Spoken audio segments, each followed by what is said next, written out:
كل يوم نسمع عن ميت، كل يوم نسمع نداء مات فلان وسيشيع في الساعة الفلانية أو بعد الصلاة الفلانية، ولكن القلب ينفطر، ولكن القلب ينظر نظرة اعتبار عندما يكون هذا الميت تعرفه، سواء كان قريبا أو جارا أو صديقا.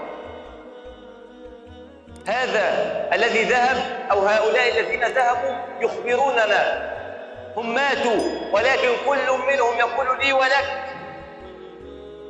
الدنيا فانية، الدنيا لا تساوي شيئا، كل منا إلى زوال، كل منا جاء من تراب وسيعود إلى التراب.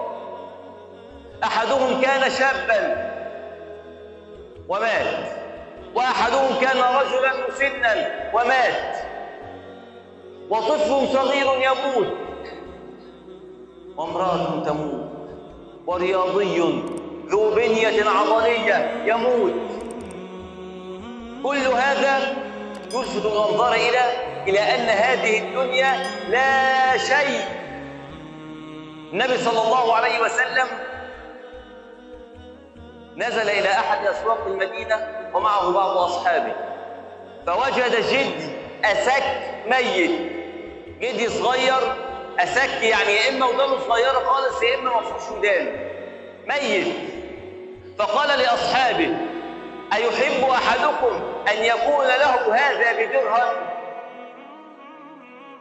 أيحب أحدكم أن يكون له هذا بدرهم؟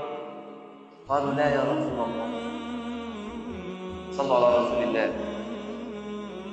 قال لهم: أيحب أحدكم أن يكون له هذا بأي شيء، أي حاجة، ادفع نص جنيه وخده، أي حاجة.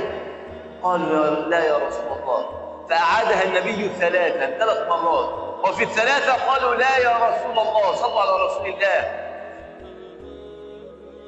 قال لهم صلى الله عليه وسلم: للدنيا على الله أهون عليه من هذا عليكم. الدنيا على الله سبحانه وتعالى أهون وأقل وأحقر من هذا الجلد. أنت عارف أنت بتتنافس في إيه ولا لا؟ أنت واخد بالك المنافسة شغالة في إيه؟ الفلوس اللي بنجمعها بتنافس وبشق الأنفس وبتفريط في الآخرة. أنت واخد بالك أنت بتبيع إيه وبتشتري إيه؟